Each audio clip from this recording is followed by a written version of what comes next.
Madam Deputy Chairman, the main question for consideration of this House is whether the increase in the passenger fares and in the freights that has been proposed by the Railway Minister should have the support of this House or not.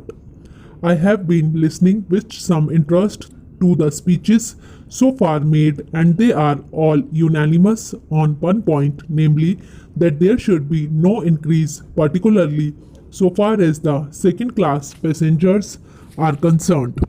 What we have to decide at present is that those friends who have emphasized their opposition to this levy have also said that in view of our developing economy, in view of our developing industrialization, in view of the fact that there is a greater demand for passenger traffic as well as goods traffic, we have to develop our railway system.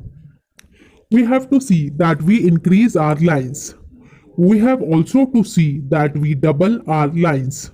We have also to see that the production of the locomotives, wagons and coaches is increased with greater rapidity. Otherwise, we will not be able to meet the demand of the developing economy.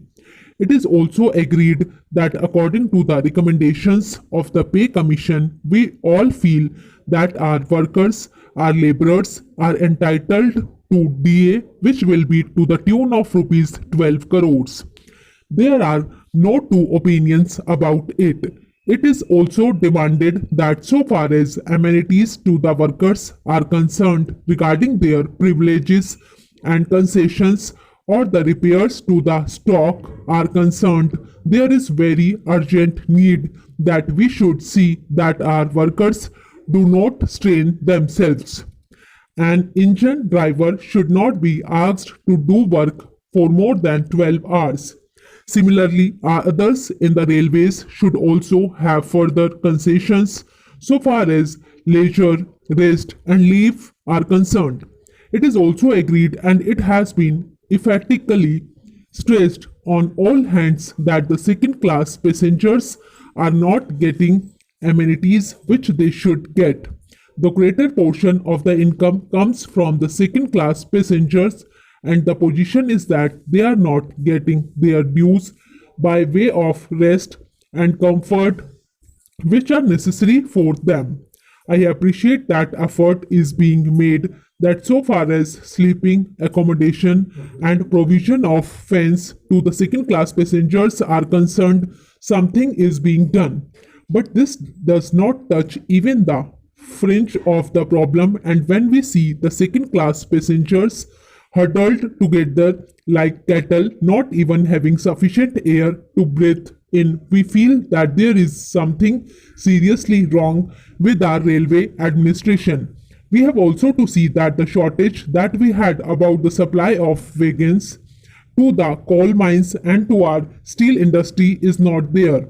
Madam, it is a strange chain of events that the minister who was in charge of steel and who gave statements in way implying that the railways are not doing their part well is now saddled with that responsibility, and I am sure he must feel double responsibility because he knows how the industry has suffered or was likely to suffer.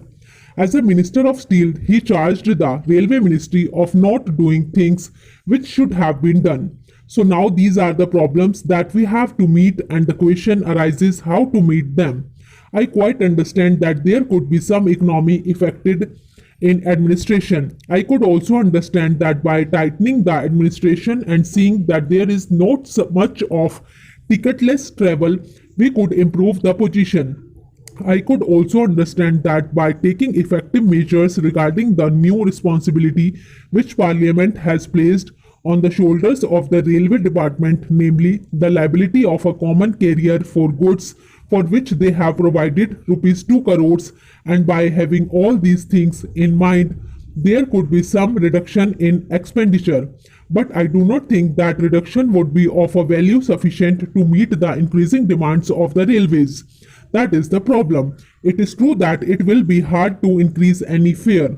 it would be hard to increase any freight.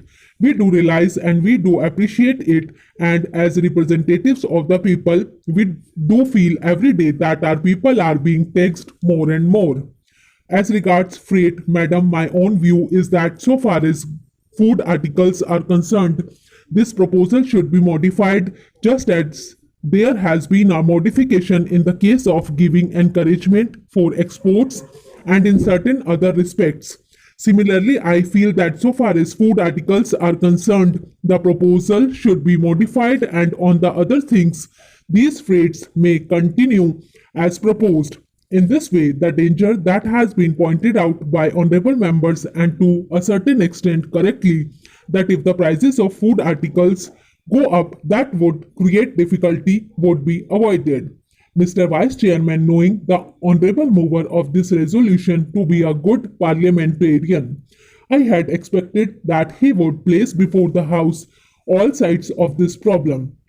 I had expected that he would be no less interested in the efficiency and discipline of the administration, no less interested in the public welfare than in the interest of the civil services. But I am sorry to observe that he has taken only one view of the matter, namely the interests of the civil services alone. He has not at all dwelt upon the fateful consequences which is a strike of the sort we had the misfortune to have have had on the country and the people in general.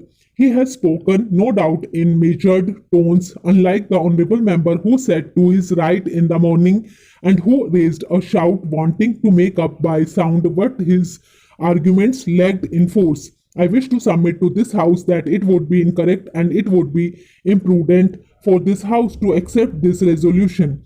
It would be incorrect because by accepting this resolution, we would be laying down something bad in principle, and we would also be accepting a policy which would be suicidal and which would cut at the roots of discipline in the services. To the merits of reinstatement or otherwise of these persons, I will come later on. I doubt the very proper propriety or of Parliament going into this matter. Now let us see what has happened. Whether right or wrong, departments have taken up the question of these strikers, those who took part in this strike, those who indulged in disobeying the ordinance. Several cases of sabotage and intimidation, including criminal ones, have been gone into, and the authorities have taken some decision. In some cases, the government have taken the decision, and in some cases, the departments have taken the decision. Now, would it be right for Parliament to intervene, to interfere with these decisions? Suppose we do that. Suppose Parliament interfered with the decisions taken by the government or by the heads of departments. Tomorrow, with what face and with what authority can the head of a department extract service from his subordinates? This is the question which the Honorable the Mover must see, and also the other honorable members who have spoken in support of the resolution. Unemployment is mounting up, and we have not been able to generate enough employment opportunities to provide even for those people who are entering the labor market today, perhaps to the extent envisaged during the third plan. The point that I want to make is that it is not quite justifiable to take only one aspect of the third plan period, namely the exigencies of capital mobilization, out of the context of the general economic situation in the country. When we are therefore making this huge tax effort, we will have to apply our mind with equal seriousness, if not more, to see that the income generation in the community is as great as is envisaged, so that the savings and investments could be effected without disturbing unnecessarily the consumption pattern in the community. Whenever there is any tax on corporations, this cry is raised, and this cry is always belied by what the industrialists themselves have claimed to be the sensitive barometer to find out the climate for capital formation. I mean the stock exchanges. This time the stock exchanges have reacted quite favorably to the budget proposals as a whole, which clearly shows that whatever else may be,